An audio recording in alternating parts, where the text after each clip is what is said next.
ओम शांति। 17-3-21 की वाणी है। मीठे बच्चे, ज्ञान सागर पाप द्वारा तुम मास्टर ज्ञान सागर बने हो। तुम्हें ज्ञान का तीसरा नेत्र मिला है, इसलिए तुम हो त्रिनेत्री, त्रिकालदर्शी और त्रिलोकीनाथ। प्रश्न: विश्व की रूहानी सेवा तुम बच्चों के सिवाय कोई नहीं कर सकता है, क्यों?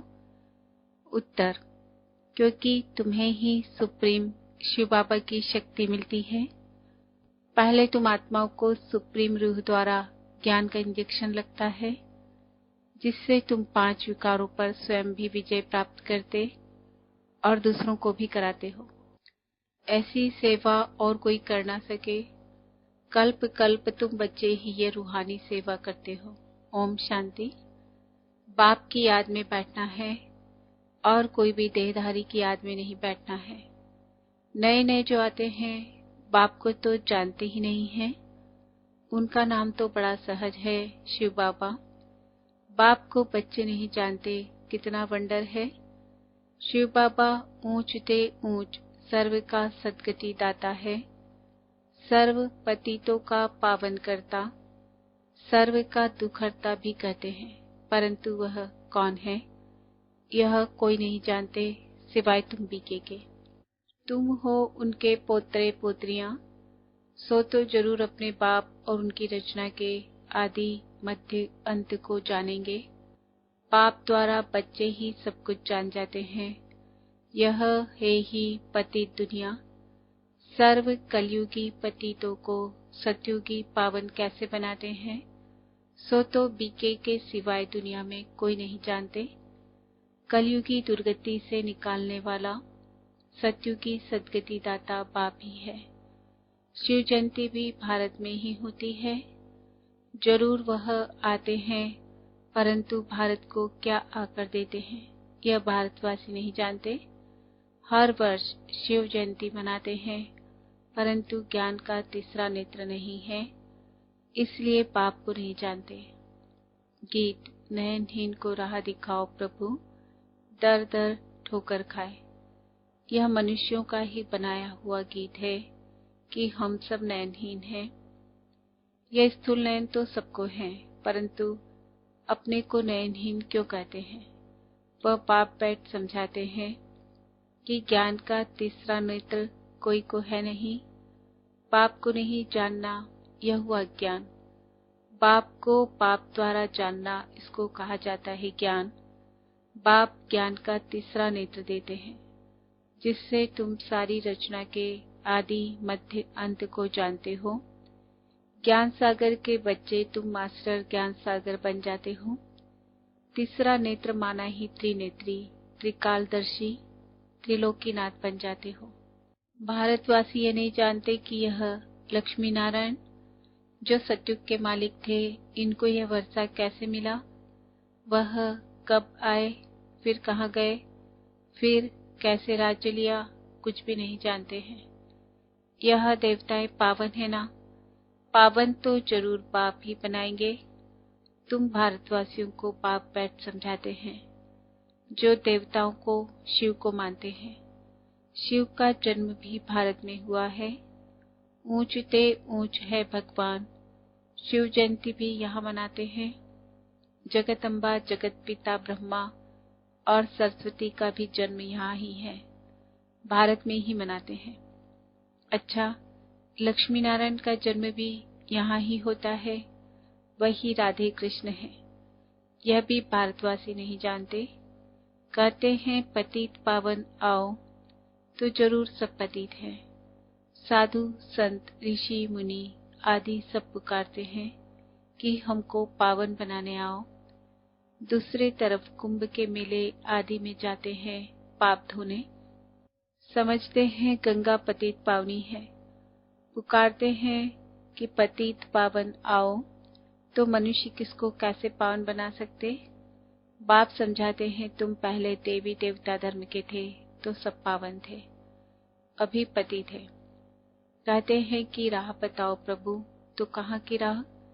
कहते हैं बाबा जीवन मुक्ति की राह बताओ। हमारे में 5 विकार है। बाबा हम सब स्वर्ग में थे तो निर्विकारी थे, अभी विकारी पतित बन पड़े हैं। इसका कुछ राज तो समझाओ। यह कोई दंत कथाएं नहीं है। बाप समझाते हैं, श्रीमद् भगवत गीता अथवा परमात्मा की सुनाई हुई गीता है। पतितों को पावन बनाने वाला है निराकार भगवान। मनुष्य को भगवान नहीं कह सकते। बाप कहते, इतने बड़े बड़े गुरु होते भी भारत इतना पतित कौड़ी जैसा क्यों बना है? कल की बात है कि भारत स्वर्ग था। बाबा ने भारत को स्वर्ग की सौगात दी थी। भारतवासी पतितों को आकर राजयोग सिखलाए, पावन बनाया था। अब फिर बाप बच्चों के पास आया है सेवाधारी बन। बाप है रूहानी सेवाधारी, बाकी तो सब मनुष्य मात्र है जिस्मानी सेवाधारी। सन्यासी भी जिस्मानी सेवाधारी है। वह पुस्तक आदि बैठ सुनाते हैं। बाप कहते हैं कि मैं निराकार साकार साधारण बूढ़े तन में प्रवेश कर बच्चों को आकर समझाता हूँ। हे भारतवासी बच्चों, देखो रूहानी बाप रूहों को बैठ समझाते हैं। यह ब्रह्मा नहीं सुनाते हैं, लेकिन वह निराकार बाप इस तन का आधार लेते हैं। शिव को तो अपना शरीर नहीं है। सालिग्राम आत्माओं को तो अपना अपना शरीर है। पुनर्जन्म में आते आते पतित बन जाते हैं। अब तो सारी दुनिया पतित है, पावन एक भी नहीं। तुम सतो प्रधान थे, फिर खाद पड़ने से सतो से रजो तमो में आए हो। तुम भारतवासियों के पास शिव बाबा आकर शरीर धारण करते हैं, जिसको भागीरथ भी कहते हैं। मंदिरों में शंकर का चित्र दिखाते हैं, क्योंकि वह शिव शंकर इकट्ठा समझ लेते हैं। यह समझते नहीं कि शिव तो निराकार है, शंकर तो आकारी है। शिव शंकर इकट्ठा कैसे कहते हैं? अच्छा, फिर बैल पर सवारी कौन करते हैं, शिव या शंकर? सूक्ष्म वतन में बैल कहाँ से आया? शिव रहता है मूल वतन में, शंकर सूक्ष्म वतन में। मूल वतन में सब आत्माएं हैं। सूक्ष्म वतन में सिर्फ ब्रह्मा विष्णु शंकर है, वहां जानवर होते नहीं।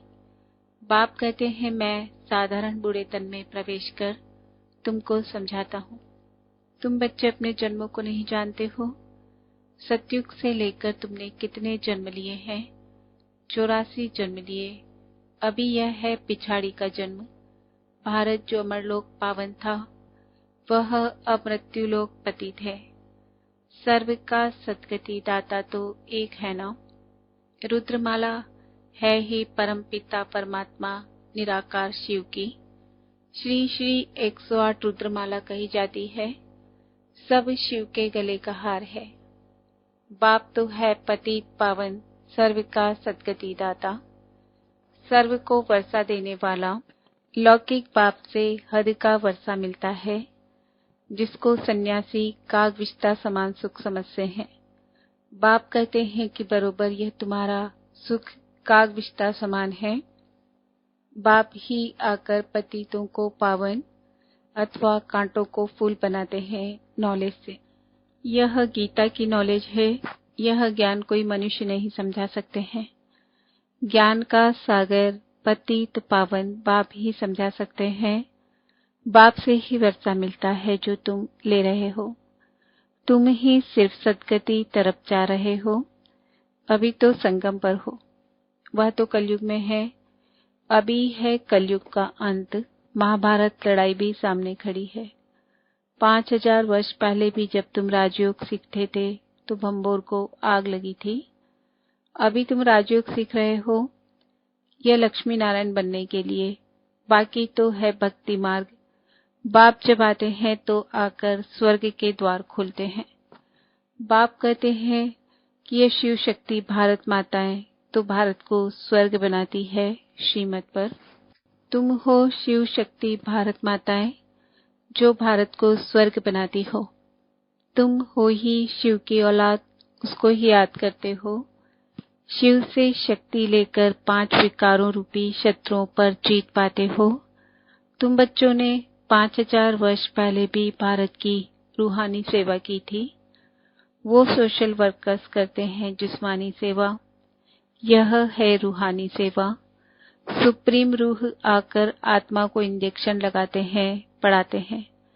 आत्मा ही सुनती है। तुम आत्माएं हो, तुम ही 84 जन्म लेते हो। एक शरीर छोड़ दूसरा लेते हो। 84 जन्म ले, 84 माँ बाप बनाए हैं। सत्युग त्रेता में तुमने स्वर्ग के सुख पाए, अब फिर बेहद के पाप द्वारा सुख का वर्षा ले रहे हो। बरोबर भारत को यह वर्षा था। भारत में ये लक्ष्मी नारायण का राज्य था। वहां दैत्य आदि कोई नहीं थे। तुम जानते हो अभी इस पुरानी दुनिया को आग लगनी है। मैं आकर ज्ञान यज्ञ रचता हूँ। तुम सब पवित्र देवता बनते हो। हजारों हैं जो देवता बनने का पुरुषार्थ कर रहे हैं। बाप आया है बच्चों की सदगति करने। तुम बच्चों को कांटों से फूल बना रहे हैं। तुमको ज्ञान का तीसरा नेत्र दे रहे हैं, जिससे तुम सारे ड्रामा को, शिव बाबा का क्या पार्ट बचता है, सब जानते हो। ब्रह्मा और विष्णु का कनेक्शन क्या है वह भी जानते हो। वे दिखाते हैं कि विष्णु की नाभि से ब्रह्मा निकला। ब्रह्मा ही जाकर विष्णु बनते हैं। ब्राह्मण सो फिर देवता। विष्णु से ब्रह्मा बनने में 5000 वर्ष लगा। यह तुमको ज्ञान है। तुम ब्राह्मणों की नाभि कमल से विष्णुपुरी प्रकट हो रही है। उन्होंने तो चित्र बनाया है कि विष्णु की नाभि से ब्रह्मा निकला, फिर सभी वेदों शास्त्रों का सार सुनाया। अब तुम ब्रह्मा द्वारा सारा सार समझते हो। बाप कहते हैं मुख्य धर्म शास्त्र है 4। पहले देवी धर्म का शास्त्र है गीता। गीता किसने गाई? शिव बाबा ने। ज्ञान सागर पतित पावन सुख का सागर शिव बाबा है। उसने बैठ भारत को स्वर्ग बनाया, न कि कृष्ण ने। कृष्ण तो मेरे द्वारा ज्ञान सुनकर फिर कृष्ण बना, तो ये गुप्त बात हुई ना। नए नए बच्चे इन बातों को समझ ना सके। इनको कहा जाता है नर्क, उसको कहा जाता है स्वर्ग। शिव बाबा ने स्वर्ग की स्थापना की, उसमें यह लक्ष्मी नारायण राज्य करते थे। अब तुम मनुष्य से देवता बन रहे हो। बाप कहते हैं इस मृत्युलोक दुख धाम में तुम्हारा अंतिम जन्म है। भारत अमर लोक था, वहां दुख का नाम नहीं था। भारत परिस्तान था, अब कब्रिस्तान बना है, फिर परिस्तान होगा। यह सब समझने की बातें हैं। यह है मनुष्य से देवता बनने की पाठशाला। यह कोई सन्यासियों का सत्संग नहीं है जहां शास्त्र बैठ सुनाते हैं। इन बातों को नया कोई समझ ना सके जब तक 7 दिन का कोर्स नहीं किया है। इस समय भक्त तो सब मनुष्य मात्र है, उन्हों की आत्मा भी याद करती है। परमात्मा एक माशूक के सब आशिक हैं। बाप आकर सचखंड बनाते हैं। आधा कल्प के बाद फिर रावण आकर झूठखंड बनाते हैं। अभी है संगम। यह सब समझने की बातें हैं। अच्छा, मीठे मीठे सिकिल दे बच्चों प्रति माता पिता बाप दादा का याद प्यार और गुड मॉर्निंग। रूहानी बाप की रूहानी बच्चों को नमस्ते। हम रूहानी बच्चों की रूहानी बाप दादा को याद प्यार और गुड मॉर्निंग, नमस्ते, ओम शांति। धारणा के लिए मुख्य सार। बाप की श्रीमत पर भारत की सच्ची सच्ची रूहानी सेवा करनी है। सर्वशक्तिमान बाप से शक्ति ले 5 विकारों रूपी शत्रुओं पर विजय पानी है। मनुष्य से देवता बनने के लिए पवित्र जरूर बनना है। नॉलेज को धारण कर कांटे से फूल बनना और बनाना है। वरदान। श्रीमत द्वारा सदा खुशी व हल्केपन का अनुभव करने वाले मनमत और परमत से मुक्त भव। जिन बच्चों का हर कदम श्रीमत प्रमाण है, उनका मन सदा संतुष्ट होगा। मन में किसी भी प्रकार की हलचल नहीं होगी। श्रीमत पर चलने से नेचुरल खुशी रहेगी, हल्केपन का अनुभव होगा। इसलिए जब भी मन में हलचल हो, जरा सी खुशी की परसेंटेज कम हो तो चेक करो, जरूर श्रीमत की अवज्ञा होगी। इसलिए सूक्ष्म चेकिंग कर मनमत व परमत से स्वयं को मुक्त कर लो। स्लोगन: बुद्धि रूपी विमान द्वारा वतन में पहुंचकर ज्ञान सूर्य की किरणों का अनुभव करना ही शक्तिशाली योग है। मातेश्वरी जी के अनमोल महावाक्य। आत्मा परमात्मा में भेद, आत्मा और परमात्मा अलग रहे बहुकाल, सुंदर मेला कर दिया जब सदगुरु मिला दलाल। जब हम यह शब्द कहते हैं तो इसका यथार्थ अर्थ है कि आत्मा परमात्मा से बहुत काल से बिछुड़ गई है। बहुत काल का अर्थ है बहुत समय से आत्मा परमात्मा से बिछुड़ गई है। तो यह शब्द सिद्ध करते हैं कि आत्मा और परमात्मा अलग अलग दो चीज हैं। दोनों में आंतरिक भेद है, परंतु दुनियावी मनुष्यों को पहचान न होने के कारण वो इस शब्द का अर्थ ऐसा ही निकालते हैं कि मैं आत्मा ही परमात्मा हूँ, परंतु आत्मा के ऊपर माया का आवरण चढ़ा होने के कारण अपने असली स्वरूप को भूल गए हैं। कहते हैं जब माया का आवरण उतर जाएगा फिर आत्मा वही परमात्मा है। तो वो आत्मा को अलग इस मतलब से कहते हैं और दूसरे लोग फिर इस मतलब से कहते हैं कि मैं आत्मा सो परमात्मा हूँ, परंतु आत्मा अपने आप को भूलने के कारण दुखी बन पड़ी है। जब आत्मा फिर अपने आप को पहचान कर शुद्ध बनती है तो फिर आत्मा परमात्मा में मिल एक ही हो जाएगी। तो आत्मा को अलग इस अर्थ से कहते हैं, परंतु हम तो जानते हैं कि आत्मा परमात्मा दोनों अलग चीज है। न आत्मा परमात्मा हो सकती है और न आत्मा परमात्मा में मिल एक हो सकती है और न फिर परमात्मा के ऊपर आवरण चढ़ सकता है। मन की अशांति का कारण है कर्म बंधन और शांति का आधार है कर्मातीत।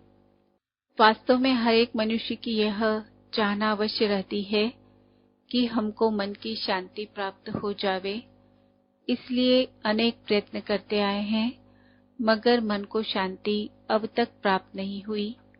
इसका यथार्थ कारण क्या है? अब पहले तो यह सोच चलना जरूरी है कि मन की अशांति की पहली जड़ क्या है। मन की अशांति का मुख्य कारण है कर्म बंधन में फंसना। जब तक मनुष्य इन 5 विकारों के कर्म बंधन से नहीं छूटे हैं, तब तक मनुष्य अशांति से छूट नहीं सकते। जब कर्म बंधन टूट जाता है, तब मन की शांति अर्थात जीवन मुक्ति को प्राप्त कर सकते हैं। अब सोच करना है यह कर्म बंधन टूटे कैसे और उसे छुटकारा देने वाला कौन है। यह तो हम जानते हैं, कोई भी मनुष्य आत्मा किसी भी मनुष्य आत्मा को छुटकारा दे नहीं सकती। यह कर्म बंधन का हिसाब किताब तोड़ने वाला सिर्फ एक परमात्मा है। वही आकर इस ज्ञान योग बल से कर्म बंधन से छुड़ाते हैं। इसलिए ही परमात्मा को सुखदाता कहा जाता है। जब तक पहले ये ज्ञान नहीं है कि मैं आत्मा हूँ, असल में मैं किसकी संतान हूँ, मेरा असली गुण क्या है, जब यह बुद्धि में आ जाए तब ही कर्म बंधन टूटे। अब यह नॉलेज हमें परमात्मा द्वारा ही प्राप्त होती है। गोया परमात्मा द्वारा ही कर्म बंधन टूटते हैं। अच्छा, ओम शांति।